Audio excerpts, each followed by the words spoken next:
And it's just the two of us. Yeah, it's a little weird. Maybe Aaron is oh yeah, he's back. Oh yeah, okay, so you left and came back. Cool. Good morning. Good morning. How's everyone? Fine. We like midterm today, at least for 112. So I think Oh my God. Okay. yeah. What time is that? For me, it's in the afternoon. It's at 3. Okay. Good luck. So, Good luck. how is the exam right now? Is it like online? No, so it's the same thing. I think it's pretty standard for CS to do all exams on paper, but they just have us proctored using the webcam. So we have to basically keep our hands and Got everything it. in front of the view at all times. Wow. So then you deliver the files to like the papers to them or something? So we scan it and we upload it to Gradescope, and then from there, like the TAs basically grade our scan writings. Oh, okay. Wow. That's at least it's better than the exam that I had. Like for me, it was really hard. Imagine that like it was my first exam in another language Oh in yeah. written format, and my handwriting was not that fast. So you can imagine like how was that going, and it was a really bad experience. To be honest, for me, it wasn't the best experience ever, but No, yeah. I managed to survive that course, so I'm glad about it.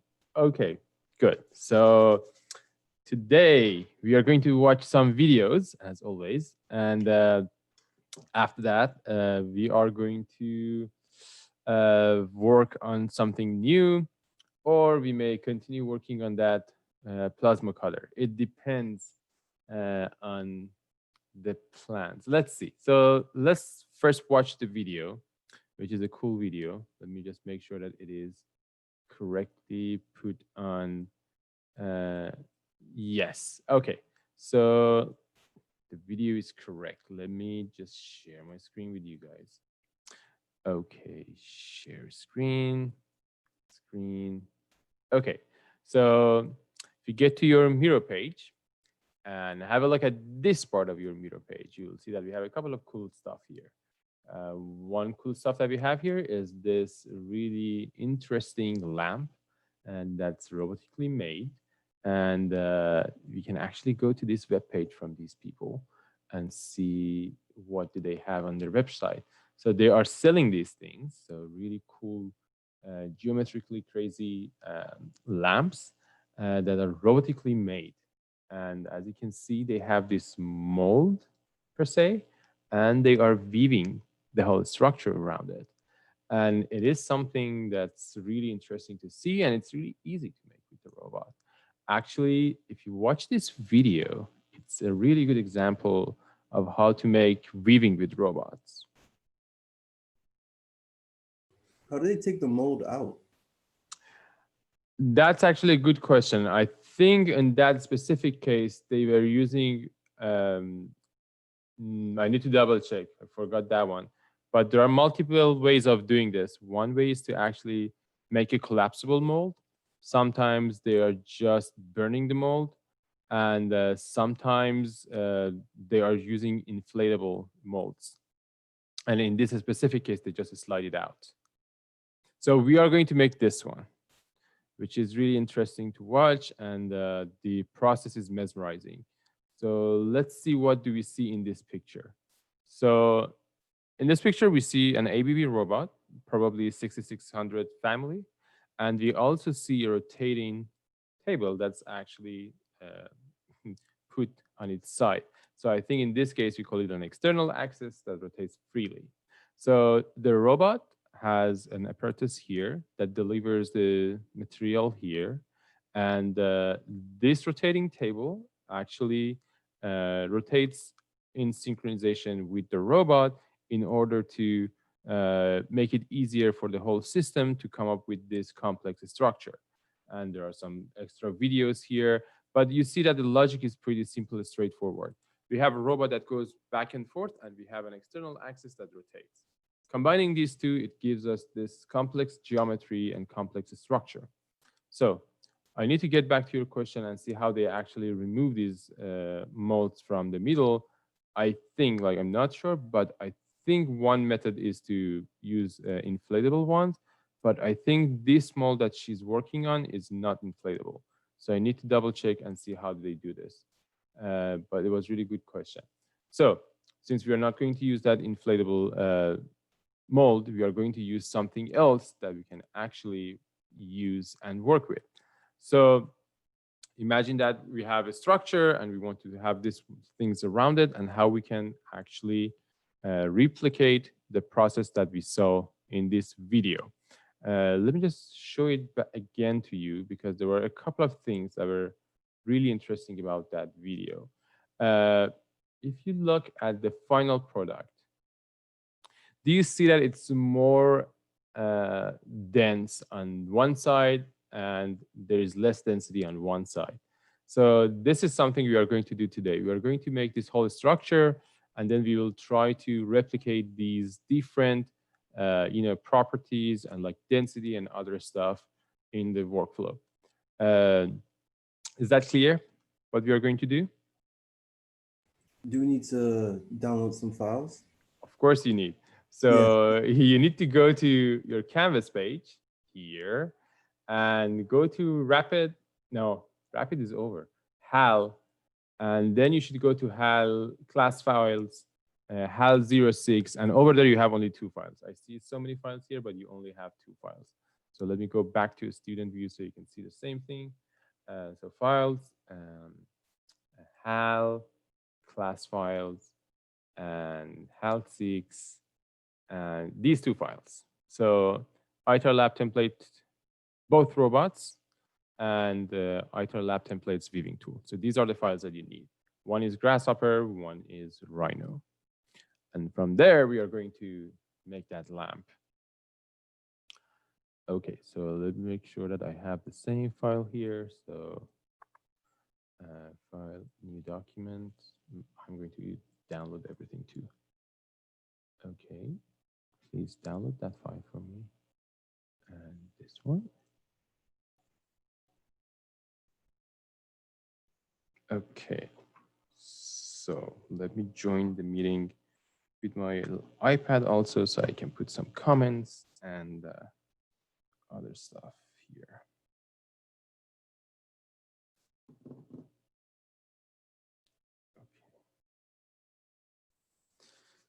Awesome. So let's see.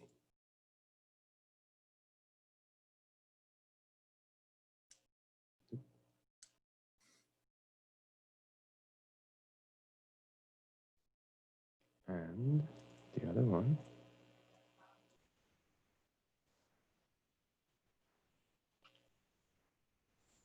So as you can see, it's going to take a while to open this file because, oh, it's actually open right now. No problem. Okay, so just to make it a little bit less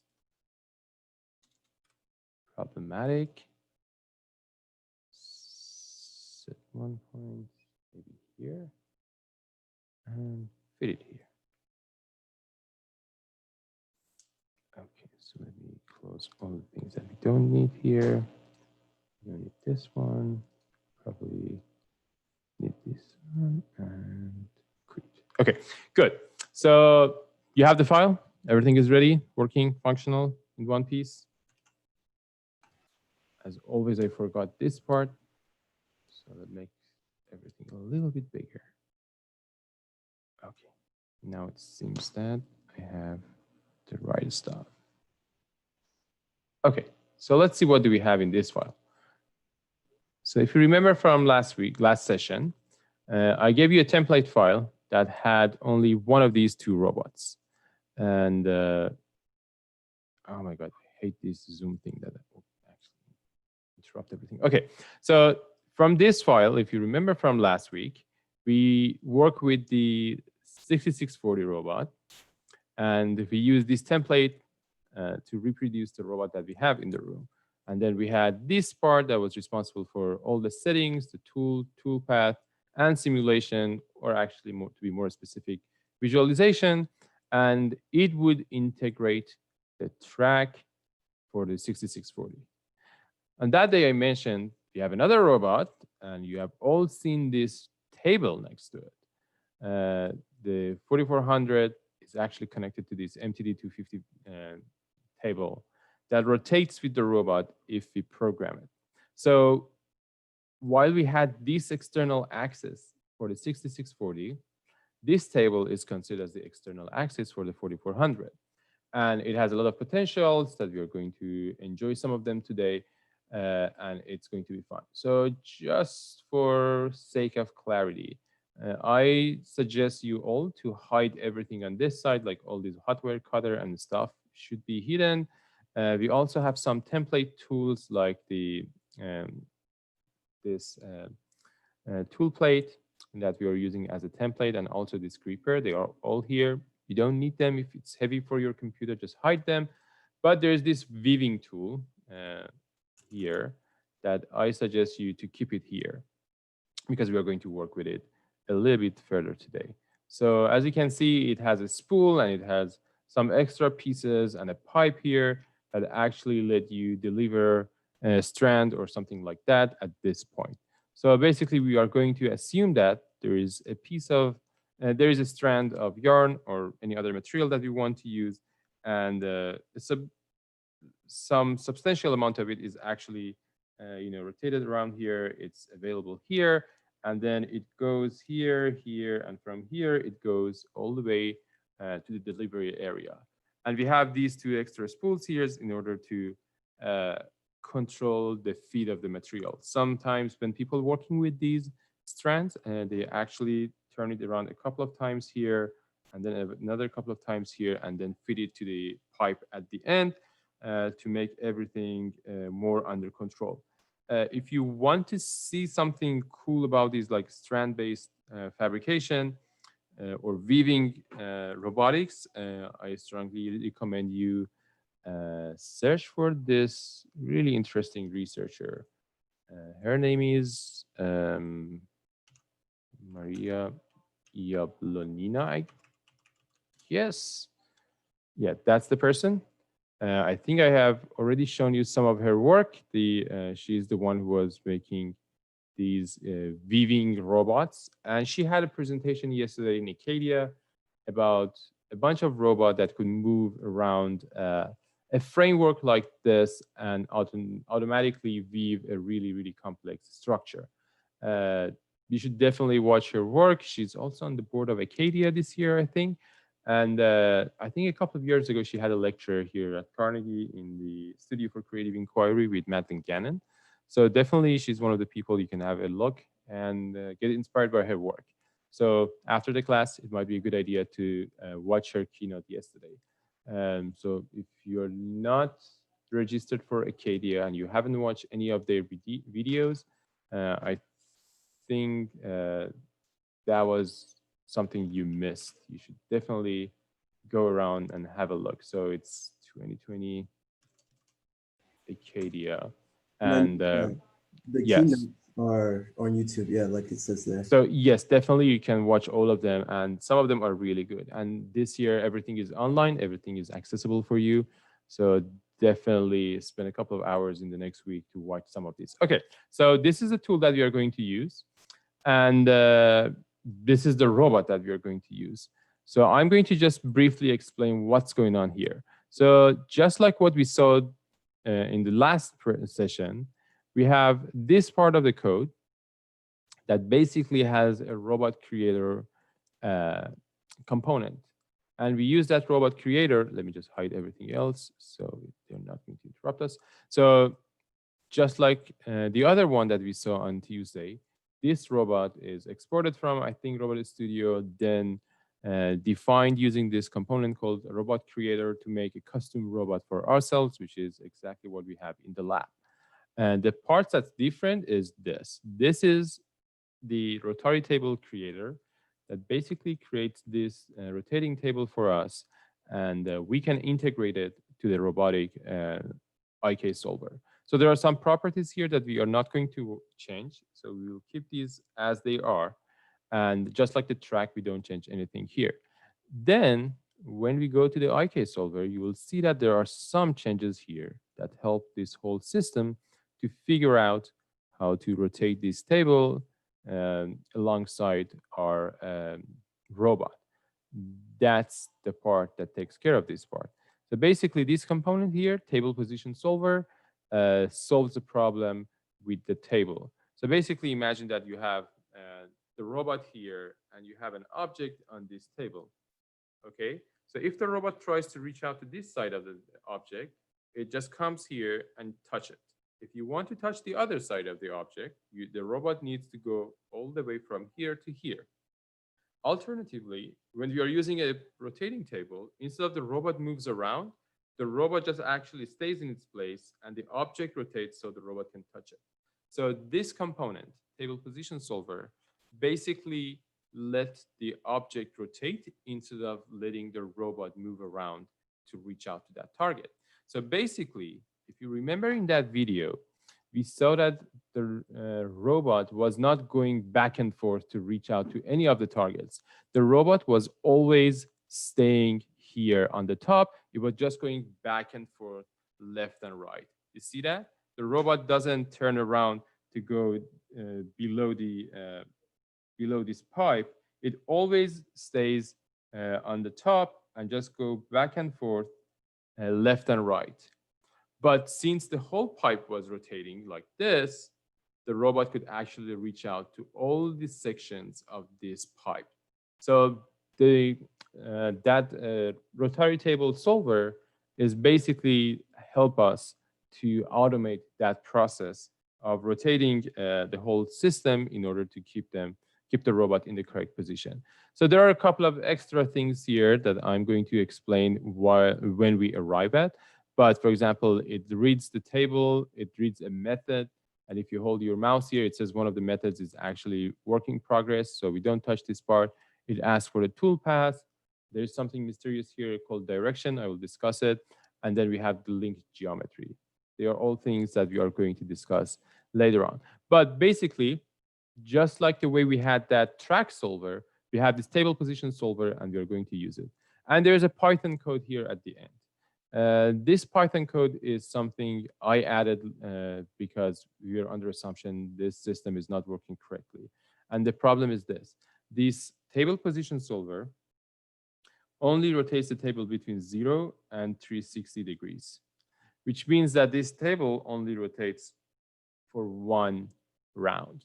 After that, if you have a rotation of 361 degrees, this table doesn't rotate for 361 degrees.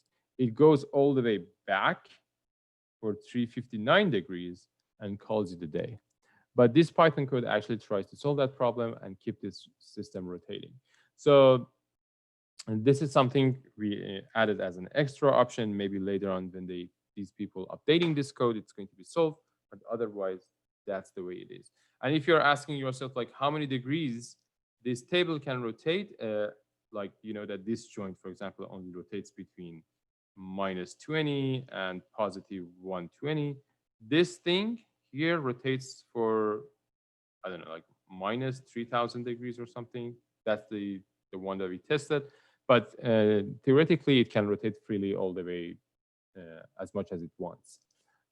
So there's no limitation on this one, but we are just going to keep it as it is. Okay, so let's go back and see how we can make a basic solution with this rotary table.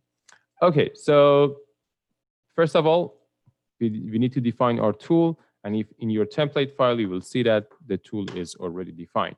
So basically, the tool is selected from here, and it has a base plane, which is here on the top, and it has a TCP plane, which is located here, and the body is this one, and the name is Weaver. So this is a fair game. We have already done this, I think, 5 or 6 times, so you should be familiar with this tool definition.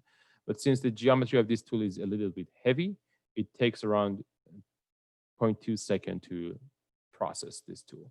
So my suggestion is never make a tool that's this heavy, not only about weight, but also geometry. Okay, so let's start with something really, really, really simple here that everybody can actually handle. Let's make a circle. And let's see if this robot can actually reach out to that circle using this rotating table. So I think it's pretty easy. Um, we can just do it in a couple of seconds. It's a matter of seconds. Okay, so let's make a circle on this table and let the robot move around it. If you remember, to make a circle around a point, there's this component called circle.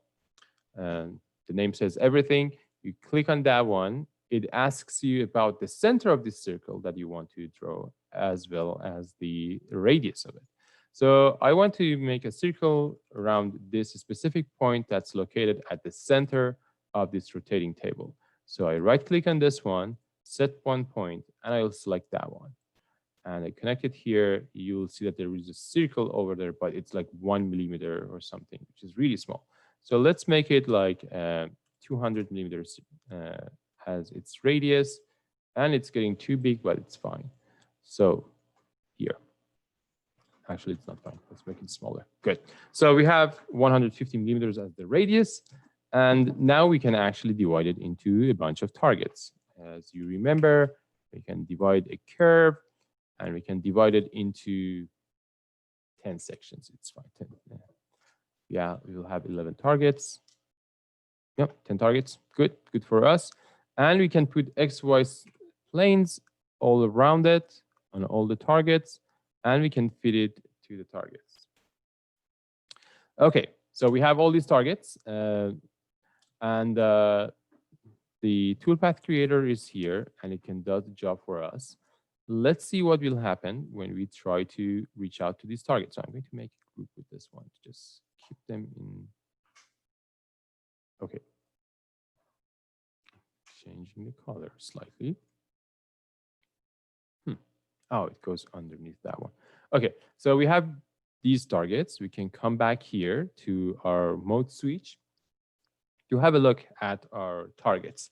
So my mode switch is set into T, so I can use numbers between 0 and 1 to watch what's going on here. And you immediately see that the table, the rotating table is actually rotating, and the robot is also rotating. So this is the whole thing. Let's make sure that I see everything correctly. And move a little bit back. And as you can see, both the robot and the table are rotating in order to reach out to those targets. And that's really interesting because instead of the robot moving around and doing its job, the table rotates and the robot tries to reach to every single target that it had on the table.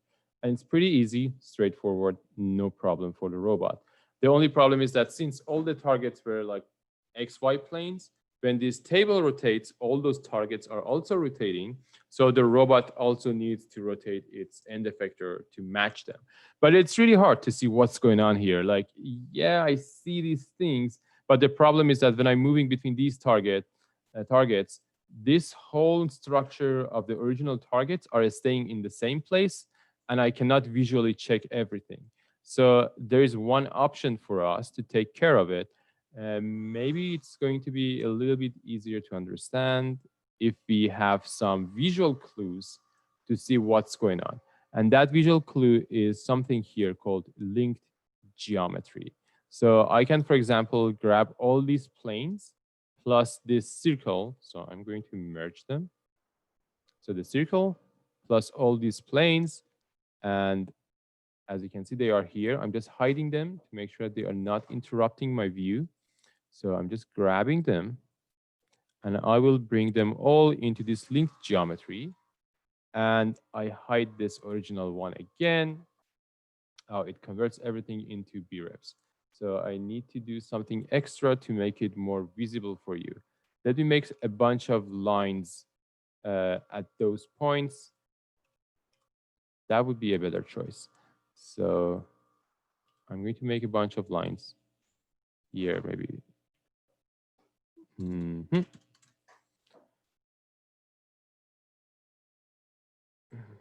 Sorry, that was the wrong connection. Okay. Maybe I should have them in the X direction rather than Z. Okay. So if you have a bunch of lines like this and I convert them into pipe, so you could actually see what's going on here. This is the type of geometry I want to share.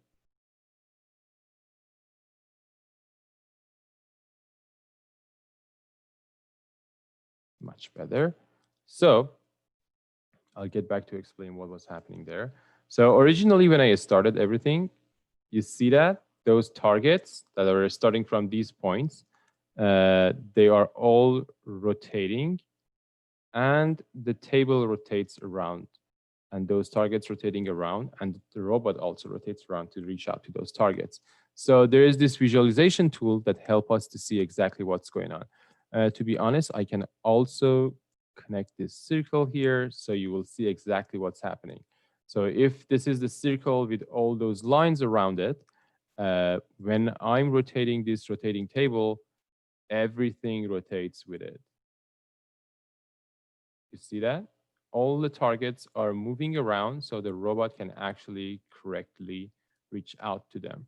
So this is really important for us because we want to make sure that this robot stays in the same place in one side of this table and reach out to all the targets one by one without any necessity of moving like into crazy positions, like moving here to touch this side or moving here to touch this side. So basically we rotate the object rather than rotating the robot.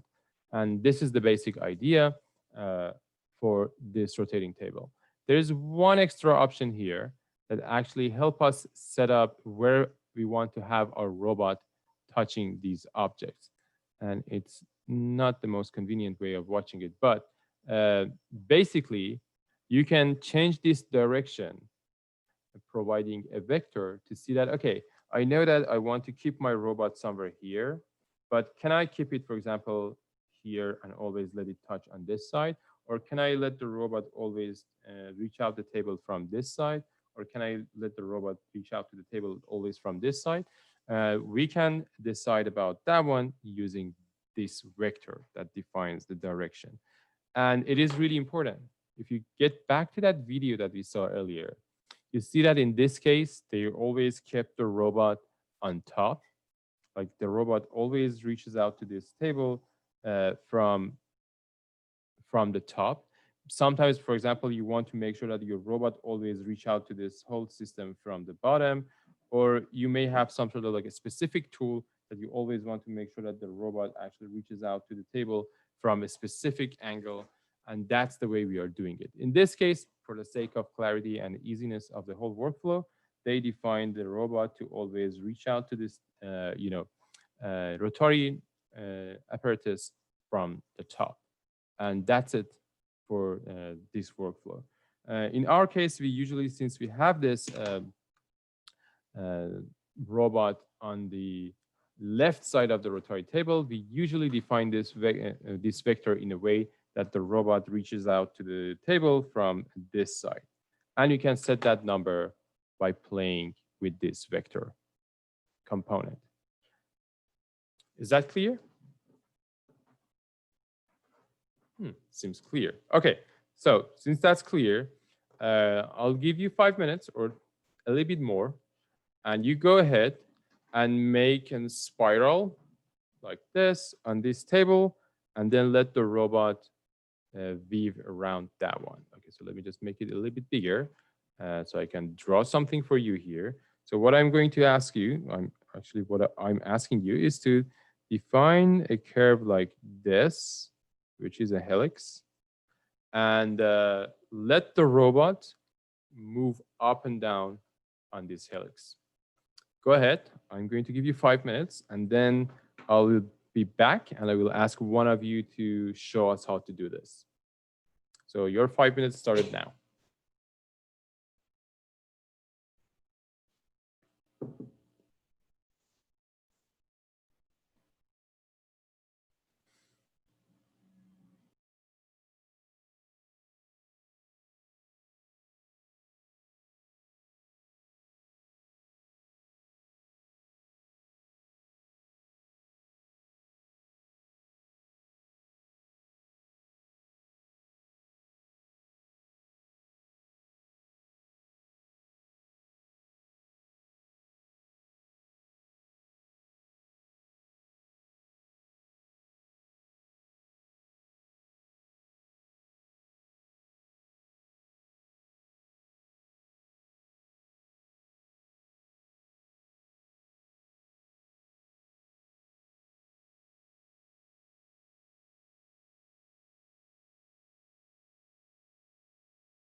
Okay, so how hard was that? Any problem with it? Nobody had any issue with it? My robot is basically, or the tool is spinning, Mm-hmm. but it's is it seems like it's spinning as well as The the robot. external The axis. robot. Yeah. Okay, that's so let's see what's going on. So, oh my God, I always have problem with this Zoom thumbnails of gallery of videos that always blocks my view. Okay, so let's see what we can do here. So I'm just going to move these things away. So we're not going to do this to see it. So basically a helix, it doesn't have a helix option in Grasshopper. Am I right? Yes, we need to make it in Rhino. So I'm going to make a helix and it says, where is the start of the axis? It's here and it's going to be, okay, I need to do it again. It's vertical, starts from here, ends, for example, here, and the radius is here. And we have this. So let's introduce it to Grasshopper. So using a curve, I'm going to set that one curve here. And we see that one. So we are going to divide it again. Trivial tasks, repeating thousands of times. Let's make it like 100 targets. Or actually, to be better, let's divide it by its length. So we will know that for each, for example, 5 millimeters, we'll have one target. Okay, that's actually a good one. And keep this one here, remove this one. How many targets do we have?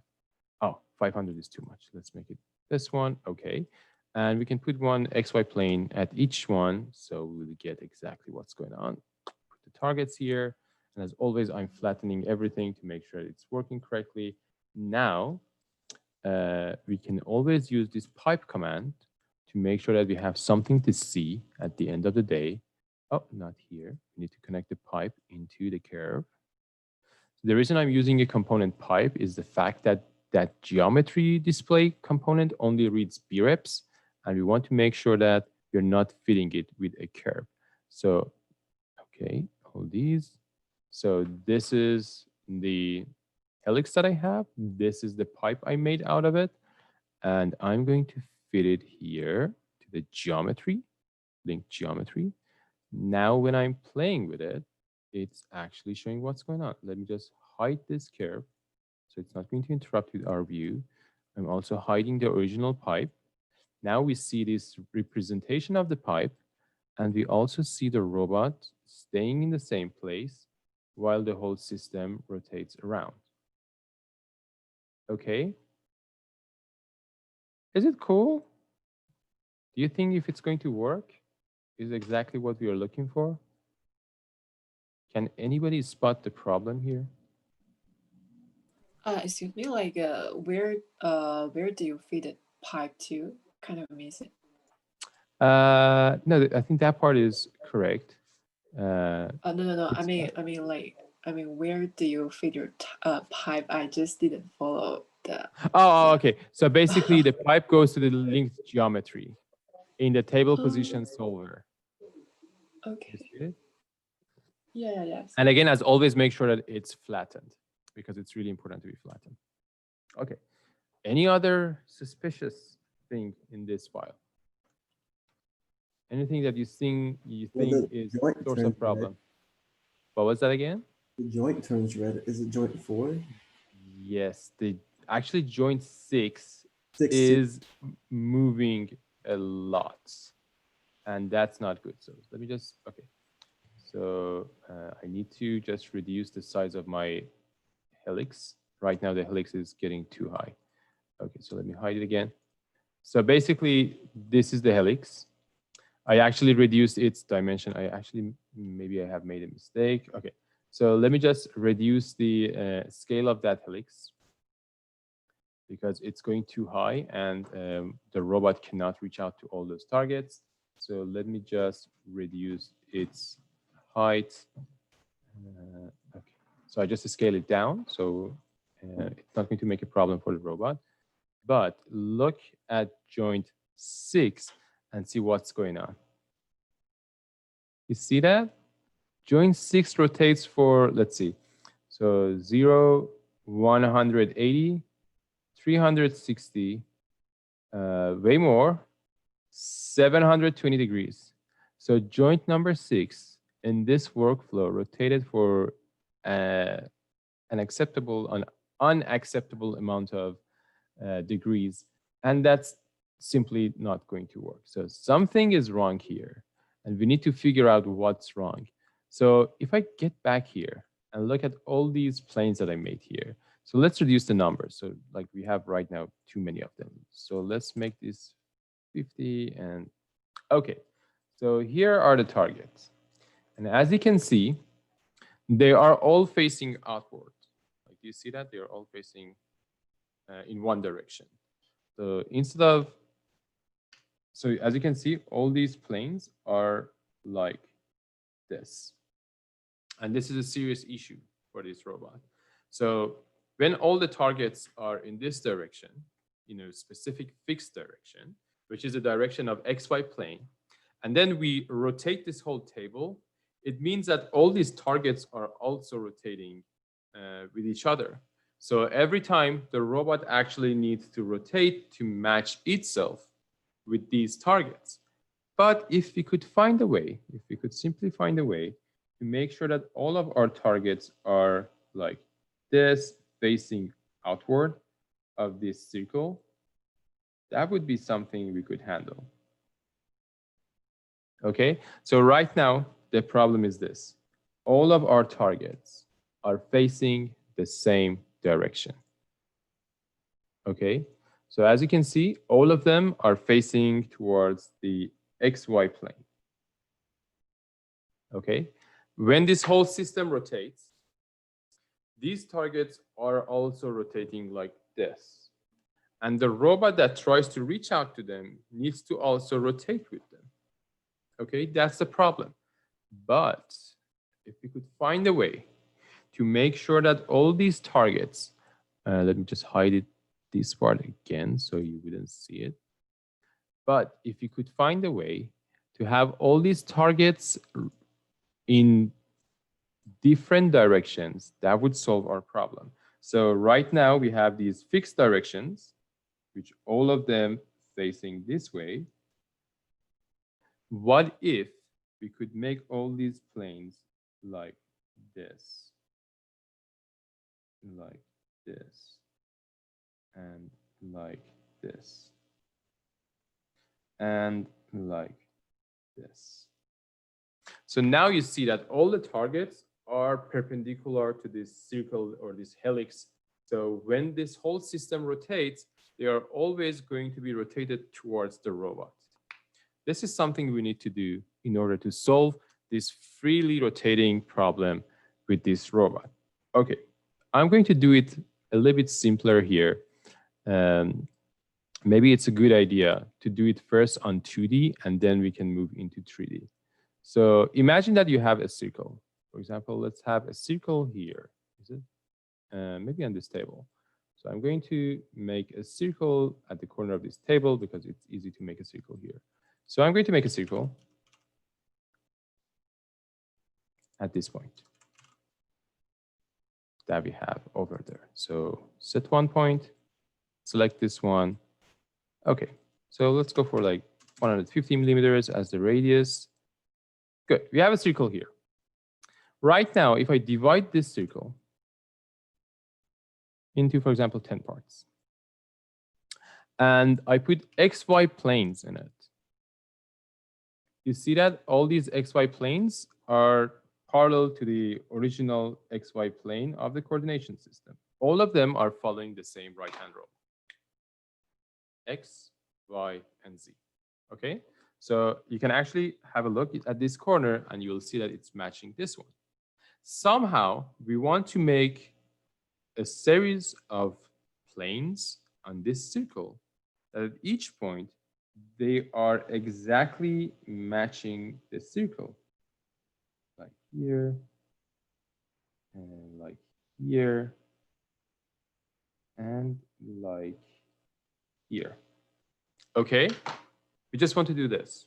We just want to have a bunch of targets that are rotating with the curvature of this circle. How can we do this? Actually, the solution is pretty simple. We need to provide two vectors at each point and make a plane based on those two vectors. Let's see how we can do that. So we know that when we are dividing a curve, this component actually provides us with this vector. We can have this one. And this vector here, that's always perpendicular to the circle curve, is a line that connects the center of the circle to this point and continues in this direction. So it's also here, and it's also here. So if we have this vector that starts from here, ends at this point, and feed it to our plane construction method, we can get that plane that we are looking for. Again, we need one vector, let's me drawing it here. One vector like this that's tangent to the circle or to any curve that we are using. We can actually find it here. We need another vector that connects this point and this point, which is this. So if we use these two vectors, we can make a plane that's going to represent that corner of circle while rotating with it. Okay, making this second vector is pretty easy. We use a component that's called vector 2-point. And it's going to ask you what is the first point that you want to use. And the first point we want to use is actually the center of our circle, which is here. And the second point is that corner of the circle, like all those points that we have on the circle. If you want to see it, you can use this vector display, and this is the vector, and this is the point you can see it. Did I make a mistake on this side? No, why do you see it like this? It's using the center of coordination system to those points. Something is fishy here. And, oh, that's the anchor point. This is the vector. Okay. So you can see that these are the vectors that we were looking for. So we have these vectors and we have these tangent vectors. We can make a plane, construct a plane. And it's going to start from each single point that we have here. The x of these planes is the tangent one. And the y is this one. So I'm going to hide whatever that I don't need to have other than this and this. Now you see a bunch of planes. Oh, I actually made it upside down. So I need to switch these two anyway.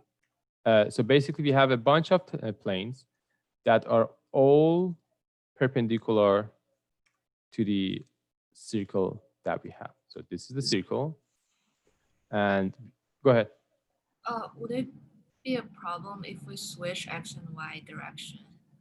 Exactly, it's going to make it upside down, which is the correct one right now.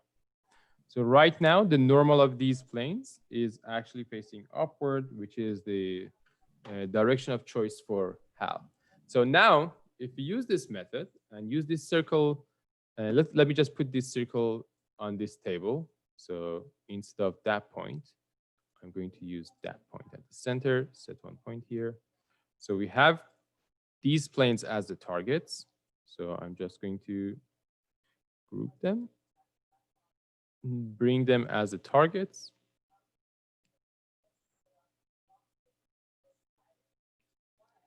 Wow, I made a real mess here. So let's just put them here, these things here. So I have, is this the one I just made? Yes. Let's move these things away. So these are the targets that I just made. I'm going to hide anything else, including this one. So now you can see that this robot reaches out to that target without any rotation. And I can actually go for the next targets. And as you can see, nothing moves because all these targets are actually exactly the same. And the robot reaches out to every single target in the same direction. So from your point of view, nothing is changing. But actually, the whole table is rotating in order to do the job. So let me just disconnect this. Okay, let's just keep that helix over there so you can see that everything is rotating. So the robot reaches out to every single target, the red ones. But since the rotation and orientation of all those targets are actually rotating with this, nothing special is happening. So from our point of view, nothing is happening. From the robot point of view, it's reaching every single target. So is that clear what's happening here? Yes. Good. So maybe I Yeah. can do something Is- else. Go ahead. Yeah, just what's the name of the component PL? Yes, I cannot find it. It's plane. It's called construct plane. And it's here. Grasshopper has a really good search. So if you are like not sure about something, just treat it as Google. It says like plane XY, and then somehow it's going to give you one option that might be helpful. So maybe I can do something better here. So instead of having that, I might be able to make an ellipse. Let's see. Ellipse is behaving slightly differently, so I'm not sure if it's going to work. For circles, I'm pretty sure this method is working. For ellipses, it might not work. And let's see if it's going to work. So hide this one. And let's have this ellipse as our pipe. Where else do we have that pipe? Okay. Now for ellipses, it's not going to work because ellipses are not exactly the same as circles, but let's see. Yeah, the robot actually does the same thing with an ellipse. So it tries to reach out to all those targets one by one, but as you can see, the orientation of the end effector is not changing. It just goes back and forth. How do you get the geometry, like the ellipse spin with the table? I haven't been able to like quite do that. Okay, so what I'm doing is this, like, you mean like, how do I see this ellipse moving, or you want to make an ellipse? How do you see the ellipse moving? Okay, so the point is, there is one component here inside, like there's one input in this table position solver that's called linked geometry. So whatever you connect to this linked geometry is going to be rotate with the table at all time. Okay, so if the table rotates for 10 degrees, whatever that's connected to this linked geometry is going to rotate around the center of that table for 10 degrees. But the point is, it only accepts B-reps and meshes, so I cannot just feed it with a curve. So that ellipse is a curve. So what I'm doing is basically I'm converting that ellipse that we got here, and I used a component called pipe and converted that ellipse into a pipe. So this is the ellipse, this is its pipe. Okay, and I can increase the radius of that pipe. Let's go for pipe. Why does it only accept reps instead of curve? That's a preference made by Thibaut Schwartz and friends. I have no control over that one. So you fit it with a geometry like this pipe, and you can actually hide the rest. And you can see that this pipe goes all the way to linked geometry. Now, when I'm rotating everything, that geometry rotates with it.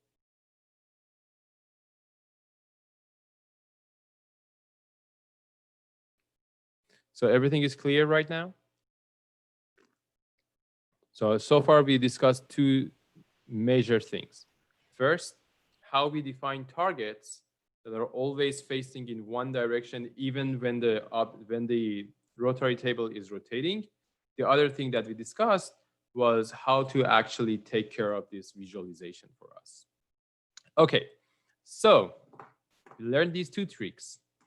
Let's see how we can make that thing that we saw in the video. So let's go back to the video and see how this thing can be made. So first of all, our robot is not working with a horizontal rotating table.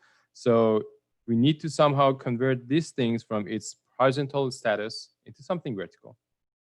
Okay, so instead of having these two rotating engines and a tube at the middle, we are going to have one with a tube with a cylinder stub sitting on its top.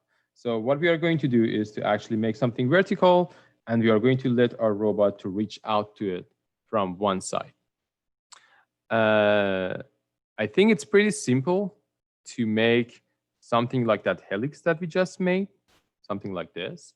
But in this image, even if we go a little bit back, you will see that it has a smaller spacing here, and it has bigger spacings here.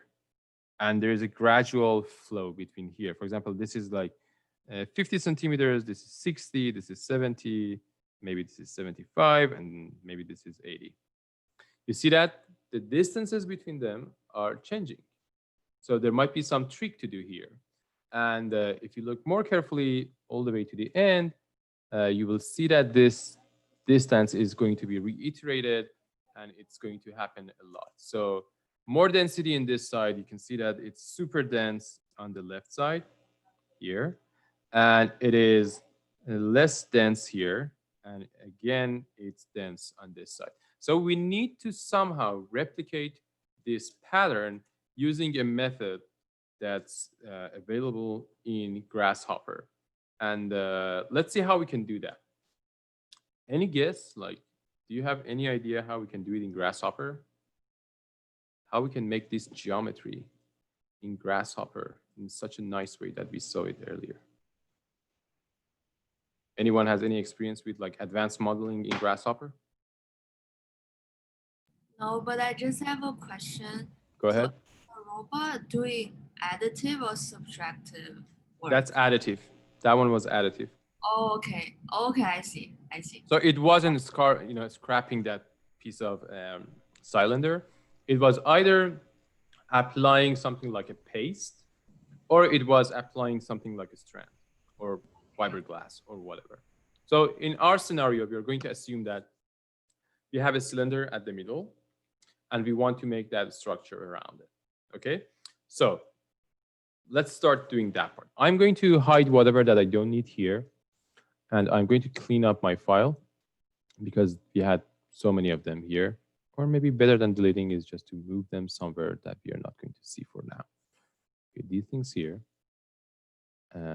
everything here should go into this corner, and my targets should be disconnected. Disconnect. And everything from this link geometry is going to be disconnected. Okay. And everything that's interrupting my view are going to be hidden. Okay, so I'm going to keep this table in the view. Let's start doing this. At the beginning, I just want to make sure that we have a framework to start with. So let's assume that we have a cylinder that's located at the center as the base of everything. So I'm using this component called cylinder, and I'm going to put it at the center of this whole table. So I'm entering a point. I said set some one point, and that's going to be the base of my cylinder. But the cylinder is so small, you cannot see it. So let's say that it has 100 millimeter radius. Okay, and I want it to be like 500 millimeters in height. Okay, this is the cylinder. So imagine that this is your lamp in your room, and you want to weave that structure around it. So this is just the framework. And we are going to somehow find a way to fix it. For example, this rotary table that we have has some extra features on it, so you can actually fix objects to it. It actually serves as a vacuum table. So we could, for example, make a flat surface underneath this cylinder and then let the vacuum table hold it. But for beginning, this is fine. Okay, so now I just want to make that nice structure that we saw earlier around this. So I'm going to hide the robot also, so it's not going to interfere with our view. So just let's focusing on this object here. So what I'm going to do is find a way to make first and at the beginning a simple helix structure around it like this. And I'm not going to only make one. I'm going to make like a second one that goes the other way around. And eventually, if I repeat them for enough number of times, it's going to make that pattern that we saw earlier, something like this. And it's definitely going to be more than this when we are repeating them. Okay, I'm going to do this. How can I do that? It's a little bit tricky. I'm going to make a bunch of circles. Okay. And I'm going to use those circles to first make a bunch of vertical lines. And then I'm going to play with the data structure and convert these straight vertical lines into something like this. And this one to this, and this one to this, and the last one to something like this.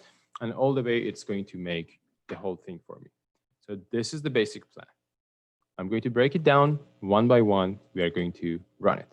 Okay, so I'm going to start with making a bunch of circles on this object. So let's go and make, for example, 10 circles. 10 is too much. Let's go for 5. Okay, I'm going to make the same circles. I'm first going to make one, and then I'm going to copy it. So the center of this circle is the same as the center of this cylinder. Its radius is the same, and it's located at the base of this object. So far, so good. I want to copy this circle to, like, for example, 5 or 6 times to be like this. Okay, so to do so, I know that the highest value that I want is 500. The least value that I want is 0. So I can use a component called range. Range actually collects 2 values, and it's going to generate equally distributed numbers between those 2 numbers. So for example, if I say between 0 and 1, give me 10 numbers, it's going to give me this. So it basically says that the first number that I give you is 0, the last number is 1, and everything in between is going to be equally distanced from each other. So now we want to start from 0 all the way to 500, which is the height of this cylinder, and we want to get 5 or 6 samples. So somehow we need to tell it to start from 0 and end at 50. We use this component that's called construct domain. Construct domain actually provides domains that says starts from here and end to this point. By default, the base value is 0, but I'm going to make a slider here because later I'm going to use this slider, but I'm going to set it at 0, no problem. 0, and the maximum value is 500. Okay, so these two together providing a bunch of values between 0 here and 500 here. And right now it provides 10 numbers. I mentioned that I want to have 5 of these circles. So I would say 5. So it gave me technically 6 numbers, and between 6 numbers we have 5 spaces. Okay, So I'm going to use these numbers to move this circle. And we move them in the Z direction because we want to stack them up on top of each other in Z direction.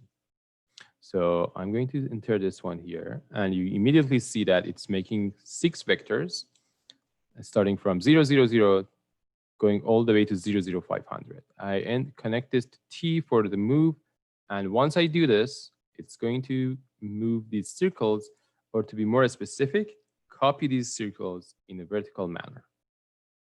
Okay, so I'm just going to hide the first one that I made originally, but since we have this 0, 0, 0, it's also included in this list. So far, so good, no problem? Yes. Good. Yeah, we're So, okay, you have no problem on this side. Brace yourself because we are going to do some crazy stuff. So let's have a look at the data structure. Pretty simple, straightforward. We have 6 circles, and we have no problem with them. 6 circles, all of them in the same branch of data, 0, 0, no problem. Now we want to divide these circles. So I'm going to divide these circles each to 10 pieces. By default, I think it's accepting 10. So what's happening here? Let's have a look. We have 6 branches of data. In each, we have 10 points. Is that fine? No problem? Good. So we have 60 points organized in 6 branches. In each branch, we have 10 points. So far, so good. Now, if I connect these points together, what do you think I will get? If I connect these points from this data structure together, what would be the result? It'll recreate the circles. Exactly. We are going to have, if I use polyline, I will have a polyline which has 10 sections and it's not closed. Okay, you may ask, like, what was that? Actually, if you look carefully, oh, sorry, my bad. Polyline. If you use polyline, you will get this. Because every list of data that I have here is basically contain these points. Oh, my bad. It contains these points in one branch. It just connects them together. And since I didn't choose to close this pipeline, at the end, it's actually open. If I hit this one, it's going to close that circle or whatever object that I have, this polygon for me. But the point is, as I mentioned, I want to have these lines connect to each other vertically. Right now, they are horizontally connected to each other. Do you remember what was the trick in order to get from this horizontally connected to vertically connected curves? Is there a command called flip? Exactly. That's called flip matrix. Flip matrix gets a matrix which is organized in one direction and just flips it, so it's going to act the other way around. So it's called flip matrix. So if I have all my points here and I flip them, you will see that these curves are connected right now vertically. And that's pretty close to what we were looking for. No problem so far. Everything seems like trivial as we did before. Okay, but we still need to somehow twist them. Like right now, they're just vertically moving up. There is no twist in them. I want to make them like rotate like this one. How can we do that part? And this is the tricky part that I want to explain. And I'm not going to play it after the flip. Remember, I'm doing this before flipping the data structure. I'm doing it before the flipping because I want to do something in the horizontal level. Okay, so if I, go ahead. I was just asking, would you shift the order of the points? Yes, I'm going to shift the order of the points. Yeah, in like a step formation. Yes, I'm going to provide it with like different shift values for each list. And I'm using the old school method. Maybe Grasshopper right now has a better way of doing it, but I'm going to do the old school. Okay, so what I'm going to do is that messing with the data structure and play some games. So if I use list item component, and connect it to these all it is going to tell me that the first item in every single list of data is this one, these ones. So if this is the first list, which is basically 0, 0, 0, and this is 0, 0, 5, okay? These points here in this vertical line are the first element in each list. That's why when I flip the structure, they are all connected to each other. But somehow, if I find a trick to rotate them, for example, keep the first one at its current place and change the first one to this one in this list, and change the first one to this one in this list, and then in the next list, change the first one to this one, and also do the same here and all the way to do here, when I'm flipping the list, it's going to make a curve like this. Okay, so I need to find a way to shift every single list for one step further compared to the previous one, then I can do the trick. So if you remember, there was a component that's called shift list, which is totally different from shift path. Okay, do not mistakenly take it as shift path. It's called shift list. If I do the shift list and provide my list to it, you will see that the first item in the list is going to move. So this is the original first item. This is the one that I have right now. So if I, for example, give it a bigger number, this is the original one, this is the one that I have. You see that the first item in the list is actually moving forward for all the lists.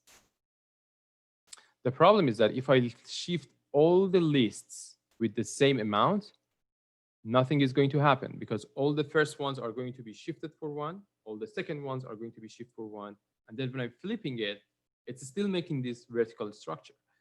But if I make a series of numbers that starts from 0 and goes all the way to, for example, if I have 10 of these to 11 to 10, it's going to shift each list one more than the previous one. So that's what we are going to do. So I'm going to use this series component, and series component makes a series of number starting from whatever number you provide, and it's going to provide you with the step that you define. For example, in this case, we are going to move with one step at a time, and then it's going to make as much numbers as you want. So we have 1, 2, 3, 4, 5, 6 lists, and we want to shift the first one for 0, the second one for 1, third one for 2, all the way to the sixth one. That's the sixth one that moves for 5. That's the way we are going to do it. We can manually say that we want 6 numbers and get 0 to 5, or we can be really professional and decide this number using this step that we defined here, because actually we know how many elements that we want based on this R value, because this is the number of circles that we want, that we made. So I can do different things. I can manually enter 6 here, which is called magic numbering, which is a horribly bad idea. I can add 1 to this number, because I always know that it is 1 more than this number that I have over there. Or I can measure the list length here and use this one as the number of steps that I want to have. So there are many ways. So I prefer this one because I know that the numbers that I have here is going to tell me how many shifts that I need to have. Or equivalently, we can measure it from here. They're all the same. So I got 6 numbers and I fit it to this shift list. And when I do this, something really crazy happens. Instead of just shifting every list for one of these numbers, it shifts every single list for 6 times, which is insane. It doesn't make sense. The problem is that the data structure here is not matching the data structure here. You can immediately tell from this dashed empty line to this continuous empty line. We have a very complex data structure coming from this direction And we have a simple data structure coming from this direction. So let's have a look what's going on here. From the point side, we get this data structure. So it says I have 6 lists with this 001 thing. And then you gave me a bunch of numbers that are all in the same branch of data. What Grasshopper does is say that, okay, yeah, I have 6 lists and you gave me 6 numbers. I'm going to apply every single number in this list to every single list that I have here. So it's basically making a lot of stuff for you, 36 branches of data. So basically 6 branches of data came from this direction, 6 pieces of data you have here, 6 multiplied by 6, 36 solutions. In order to actually dodge this problem, you can just right click here and graph this one. When you graph this, let's see what's happening here. You have 6 branches of data, 6 branches of data from the other side, and when you shift them, it's actually solved the problem for you. But the problem is that the data structures are not matching. So as you can see here, we have 001, we have 0000. So 1 extra 0 here. But technically, these 2 data structures are pretty simple and close to each other. We just need to simplify them. So if I simplify these 2 data structure, you will see that they are the same. So simplify this one, simplify this one, you see that they are the same. Now everything is working. Am I right or am I wrong? I made a mistake. Okay, I put the graph here, that's why. It is here. Okay, now it's correct. Let me just remove the simplify from here so everything is clear here. So right now, we have whatever we want. Now, if I check this one, you see that the list item is moved. So these are the first item in each list. Okay, now if I connect these things together, you will see that we still have those circles. But if we flip them and connect them to each other, you will see that, oh, I shouldn't close them, so false. You will see that they are doing this. Did you see what happened? For each list, I shift the points for 1 step more than the previous one. So if this is the first one in the first list, this is the first one in the second list, this is the first one in the third list, first in the fourth, first in the fifth, and first in the sixth. So I'm just going to clean up this area here so you can see exactly how the magic happened. Okay. I got all my points. Let's just hide everything here. I got all my points. And if you want to see what's the order of these points, here's the trick to do so. You can see all those points. So if you look carefully, you will see that in each list, okay, this is the first one in this list. This is the first, actually, this is index 0, index 1, 2, 3, all the way to 9. And then in the next list, we have these orders. So you see that lists in items in the list are horizontally distributed. And you can see all the way it goes up, up, up, and we have the same order. So all the zeros are sitting on top of each other. All 1s, 2s, 3s, 4, 5, 6, they are all on top of each other. Okay? Then I shifted them. I shifted the first list for 0. I shifted the second list for 1, and continuing. Now, if you look carefully, you will see that 0 is here. Then in the next list, 0 is here. In the next list, 0 is here. And this patterns continues. Like 0 here, then 0 here, then 0 here, 0 here, 0 over there, and all the way to the back. So right now, they are all moving up. But they are still in the horizontal distribution. I need to somehow make them in the same order, in the vertical order. So I use the flip component, and when I use flip, you can see that Zeros are all here down. 1 is here, 2 is here, 3 is here, 4 is here, and 5 here. But this fifth, with this fourth, with this third, with this second, with this first, and that's zeroth are all in the same branch of data. That's why when I connect them, they are making these patterns. Is that clear now? I hope it's clear. Polylines are not our best friends. So let's go for, go ahead. Yeah, it's when I connected Flip, it's just it also like the link also like connected the central part, like yes, like yes, because polyline. because you have this polyline, and in polyline there's this option here that if you right click and set Boolean to true, it tries to connect the last point to the first point. That's why you have that one. So if you just put that one as false, it's going to eliminate that part. For the sake of visualization, I set it into true because I wanted to complete those circles, but then I removed it. So I'm going to hide these circles. I'm also going to hide this cylinder at the middle, and I'm also hide these points. So it seems that we have everything halfway through. Okay. But you know that if you want to weave something like this, every single element that we made here is technically not connected to any other one. So look carefully. You see that? For example, I think right now you can see it. Yes.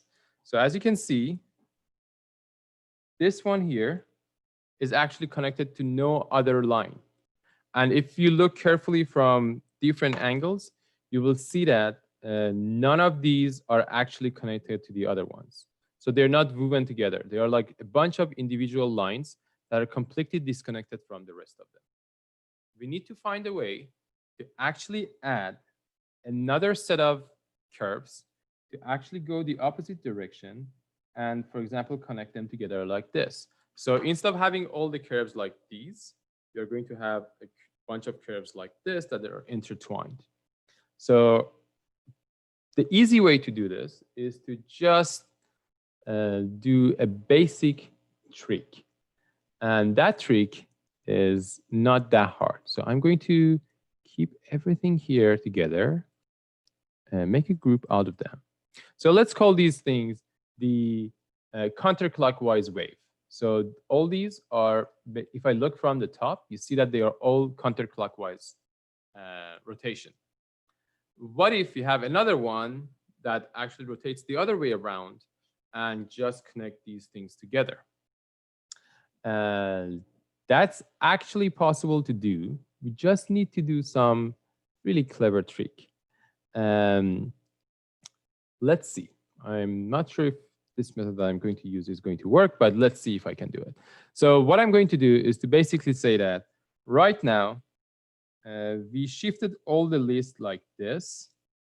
What if this time we shift the list in the other direction and then try to see if they're going to connect with each other?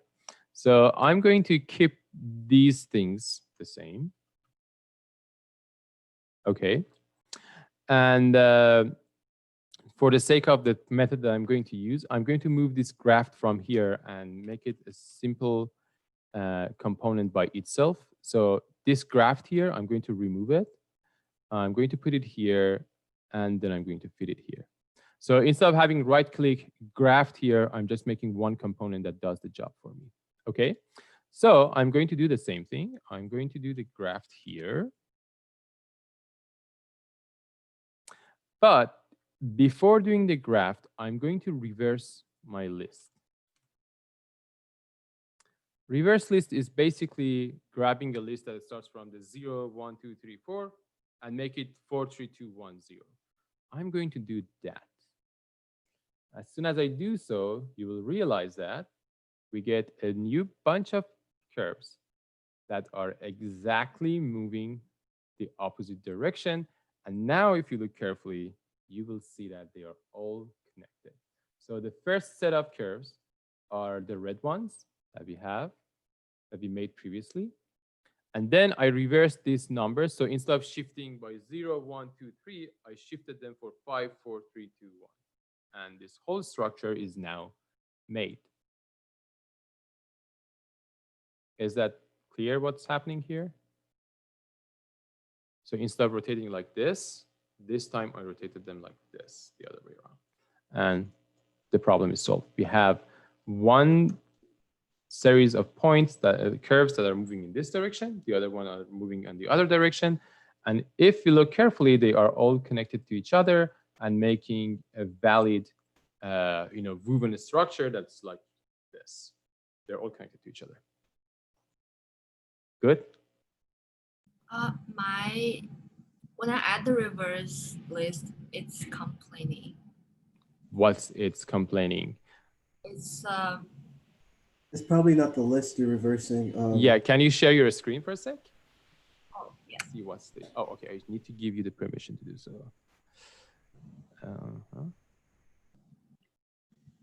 Advanced sharing option. Okay, all participants, go ahead. Maybe I use the wrong command.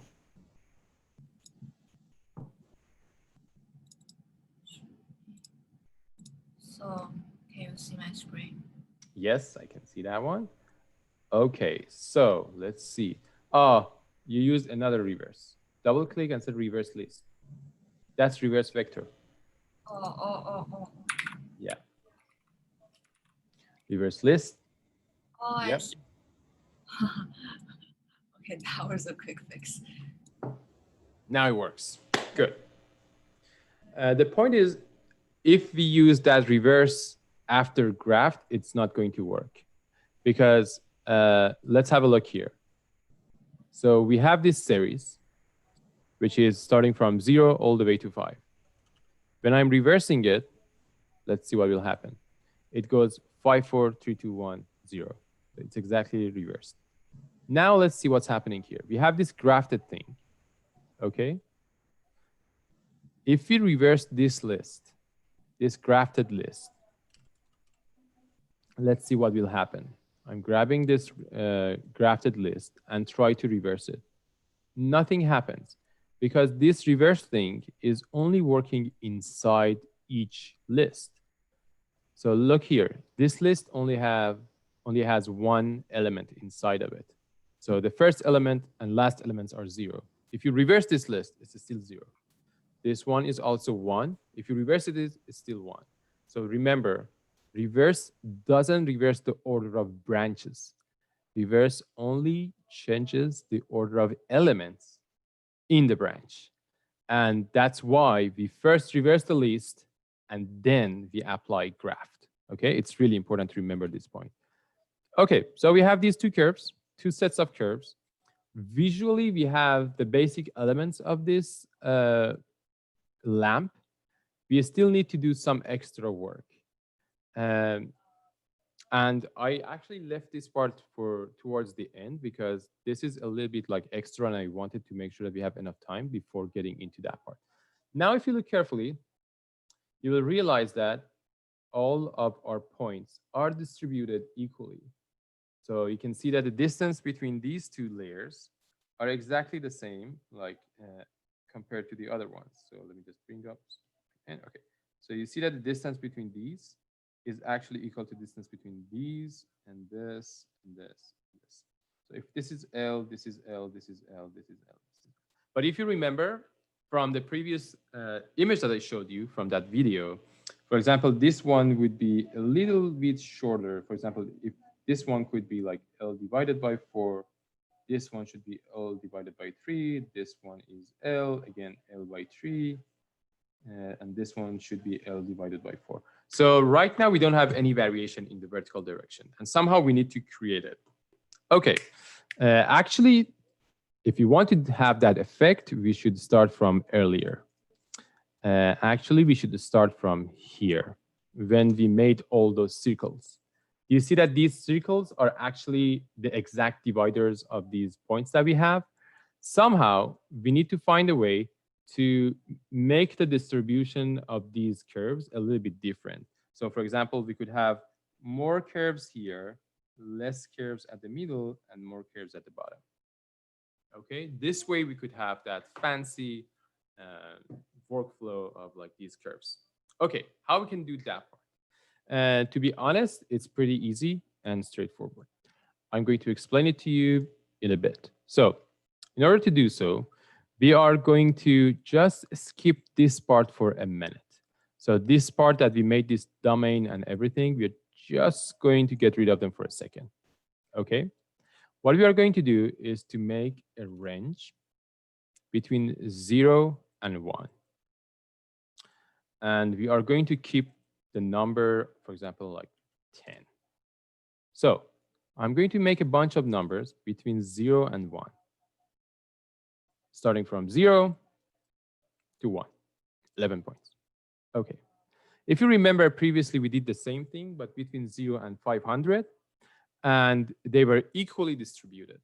Now what I'm going to do is to actually just go beyond that, and instead of equally distributing these curves, as you can see here, instead of equally spacing between them, I'm going to change these numbers in a way that it has more density down here, less density here, and more density over there. For that, we are using something called graph mapper. So graph mapper is basically receiving a range of data between 0 and 1, and then tries to apply some curve to it. For example, a Bezier curve. So if we look at this one, it's basically running a function that reads a bunch of values from its left side, and then it tries to map those values into this function that we graphically see.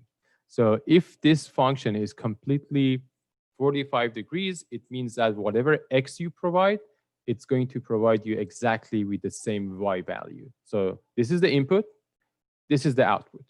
As long as this is completely diagonal 45 degrees, 45 degree line, every single input is equal to the output. Now, if I change these, you will see that the numbers are changing. And if you play with them, you will see that the numbers here, like 0.7 is right now 0.81, 0.8 is 93, and 0.9 is 98. You can see that they are more densely distributed in this side, and then less distributed at the middle. So this graph mapper helps us to distribute values across a range and get whatever we want. The point is the output is still between 0 and 1. So if you want to get results between 0 and 500, we just need to multiply it by 500. So this value multiplied by this 500 that we have here. And then if we fit it to this part, you will see what's happening. So I moved my circles using this graph mapper. And as you can see, wherever this line is getting to close to horizontal, we'll get more samples. Whenever it's more vertical, we get less samples. So let's play with it. So you can see that if I make it vertical, less points at the beginning, more points at the end. I can make something like this one, play with this one. So this way, we have more samples at the beginning and at the end, and less samples at the middle. Do you see this? Why is my graph mapper blank? Because you should right click and select the one that you want to have. So here you can select, my suggestion is to select the Bezier one. So it's going to show you a better sample. So right click, graph type, and select Bezier. Okay. Just make sure that your graph is always ascending. Because if you use, for example, these, let's say like Perlin noise, it's going to go up and down, and it's not going to help that much. It should be ascending like Bezier. So for each x, you have only one y, and you have the 0, 1, and 1. Okay, so now if I hide these circles, you see that we have that pattern that we had at the beginning. So far, so good? Excuse me, like in the add component, except the graph mapper, what other things? What was that again? Which component? The add component A add B. Yeah. First Oh, we you mean add like it's multiplication, it's not add. oh, it's multiplication. Yes, it's multiplication. Multiplication. So the first I'm gonna feed the graph mapper to the A and then for B, you use the height of your cylinder, because you want to have the last one as the highest point of your cylinder. Okay, so we have it. yeah, have it. Go ahead, Molly. A little bit of a issue with the shape. It seems like it's becoming more spiked at the top, Mm-hmm. than like the sort of open V or obtuse angle that you have. Is it something like this? Even more sharp. How did you do that? Can you share your screen for a sec? Yeah, I'll share it. Go ahead. Yeah, I'm getting something like this. And if I Can I see your graph mapper from your other screen? Can you see? Yeah. Yeah. So, okay, so 0 to 1. Can you just, wait a second. Uh-huh. Can I see your move component? Like the move component, can you turn it on? Yeah.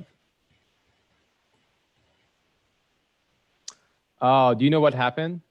Do you know the shift that you use later on, the shift map? You entered a just basic number and you didn't make it parametric. Can you go to your shift? And to the right. Yep. How much did you shift? Oh, do you see that for the shift value? When you made the series component, the count of series, how many series do you have? 10. The C value. So it's 6. Right now you have more than 6 points. I see. Yeah. So what's the component that you use there? Like A plus B? Yeah. Yes. So basically, I think you connected the A value for that addition to the wrong thing. Just give me a second. It was just this. Okay. So do you see that you have a 5 over there? Right. And then at the bottom you have a 10. Where? Bottom on the range. Yeah. Actually connect that 5 to the range. So you're using the same source of values together. So yeah. Now you can increase that 5 into 10 and everything is going to be fine. So the point is you connect something to generate those circles at the beginning linearly, and then use another slider to generate more circles. Now you can actually increase that 5 to 10 and everything is going to work fine. Yeah, good. So we are fine on this side. Let me just get back. Oh. Where's my... Excuse me, another question. Like, what the name of component and at the end is this after the polyline? Is it int curve or? Oh, you mean like oh, it's interpolate. Interpolate. And we have a bunch of these interpolates. So go for the first one, this one. Okay, is that clear? No, wait. You're looking for this component that I'm showing right now, am I right? Yeah. Okay, interpolate.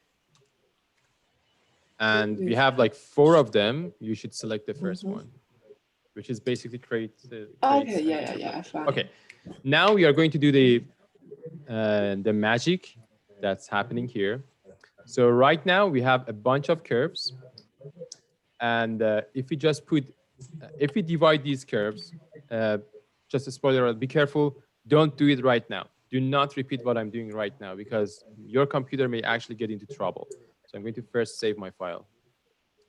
File, save document. In class. Okay. So I'm going to divide these curves into a bunch of targets. So I'm going to divide this curve, and let's go with this divide. So I'm going to have like 60 targets here. Actually, I have more than that. Okay, divide this curve. Okay, so I have a bunch of targets here.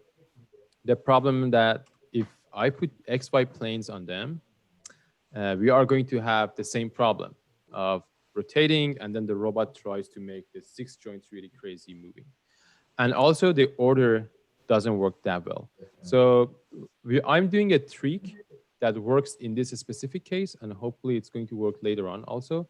So basically, I'm going to join all the curves that I have and make a big one curve altogether. So I'm going to grab these two and use a component that's called join curves. I connect these two curves together to make one big curve. But since my data is actually organized in a big structure, I need to do it by flattening it. I need to do also one extra piece of work here, which is here. I'm going to make the number of components an odd number. If I do so, I will get one big curve that actually connects everything together. Just one thing that I forgot to mention, make sure that when you're dividing your curves, you are selecting an odd number, not an even number, something like 11, 13, 15, or something like that. Because if you don't do so, every pair of these curves are going to connect to each other and you're not going to have the whole structure correctly. So make sure that you have an even number, an odd number as the number of curve division. Okay. Right now, when I'm joining all these curves together, so you see that I have 11 curves here, 11 curves here, joined together using flattened component. I have one big, gigantic curve that moves all around this object. That makes sense because we are weaving everything with one piece of yarn or whatever. Okay, so we have these points. I can divide, we have this curve, we can divide this curve into, let's say, I'm going to make a big number. So I'm going to make like 200. Min, if you please mute your microphone, that would be great Oh, because I sorry. hear myself again. Okay. Also, Molly, you should do the same. Thanks. So I'm making like 200 or like 1,000 of these targets, but you should not do that because it's going to probably make some problems with your computer. But I make all these targets in order to have this whole workflow working. I could go for like 5,000 to make everything way more finer, but at this moment, we should find a way to define the orientation of these targets. Okay, bear with me. This is the part that's going to be most challenging.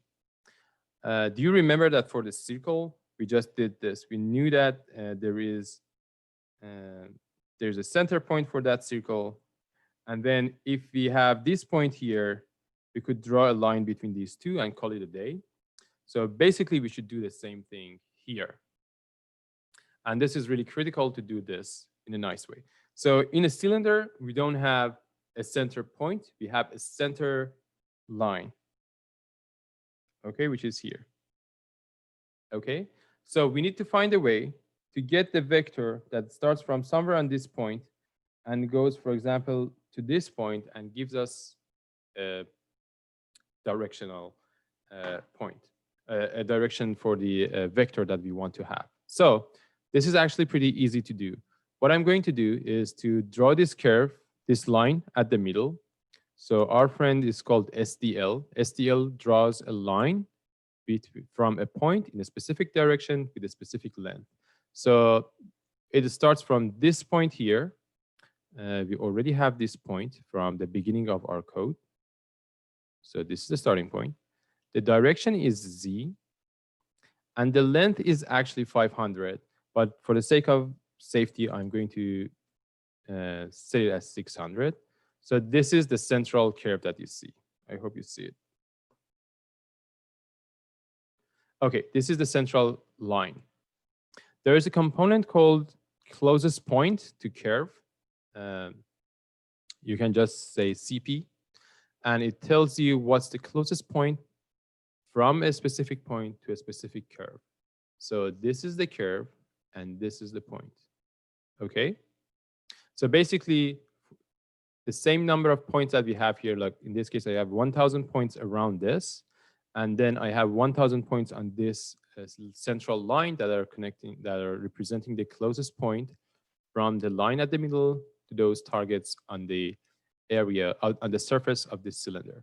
So I'm using the same trick that I did before. I'm going to have this vector to point that starts from this closest point and goes to these targets. So if you want to see that vector display, if this is the vector and this is the anchor point, yep. We see all these vectors that are starting from somewhere on this curve at the center all the way to these points on the side. So I can make a plane, and it's actually construct plane, not plane. Okay, construct plane. Targets are on each point on the side. X is this one, Y is this one, and we have all of our targets. Again, I made a mistake about the directions. And T here. So we have all those targets that we were looking for. They are basically rotating with these elements, as you can see. But again, they need to, right now, they are all like this. We just need to rotate them for 90 degrees to match our direction.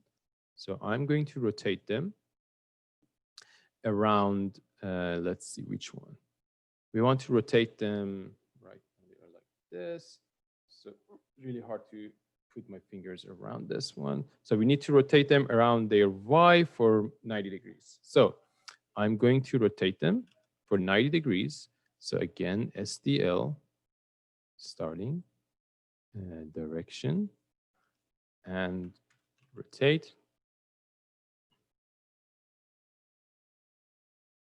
This is the axis, and we want to rotate them for 90 degrees. So this is a degree. Hide everything that's interrupting our view. Yes, we have all these planes that are actually facing out. Let me just reduce the numbers so you can see them. Yeah, do you see that? All these targets exactly tangent to these curves. And if you use your right hand roll, closing your fingers from the red one to the green one, your thumb is going to show the outward direction. So you can see that we have all these points and targets on the surface of this cylinder. Now I can actually use these to define our targets. So I'm just going to grab this, put it here, and let's see if our robot is happy with them. Yeah, the robot is happy with them. The robot can actually reach out to those targets. Let's go and have like a bunch of them, like thousands of them, and slide the robot around. Like, yes, the robot actually does the job going up and down. Nothing crazy is happening. If you want to see exactly what's happening, I can use that pipe component. And this is the curve that I had. And it took a while to generate this curve. And I'm going to connect this one to the linked geometry. And yeah, my computer is going to cry for that. I'm going to hide everything that I don't need. Now let's simulate the whole workflow. You see that? This whole thing rotates. This center object rotates. The robot goes up and down, wave everything. And after like 1,000 of targets, it's going to do the whole job for us. Okay, I rushed the last part of this a little bit to match the timing of the class, but don't worry, I'm going to elaborate it a little bit more on the videos, on the video that you will have for the next Tuesday class, because you know that on Tuesday we are not going to have a class. There would be a video that you can watch at any time that you want. And in that video, we are going to a little bit elaborate this one. And also we are going to finish the part that we started in the last session. Okay, so I need to rush to another meeting and it's like already the time for this class. Thank you very much for your time. If there's any question, please send it on Slack. I will upload this file onto Canvas probably later today, and you can have a closer look at this one. So again, start playing with this template file, do some extra activity with this, get comfortable with the whole structure of this file, both robots, and then you will be way more comfortable when you are getting into hardware coding, which is a topic after the election day. Okay, thank you very much for your time. Hope to see you next week on Thursday. Goodbye. Thank you very much. Okay. You're welcome. Thanks. Take care.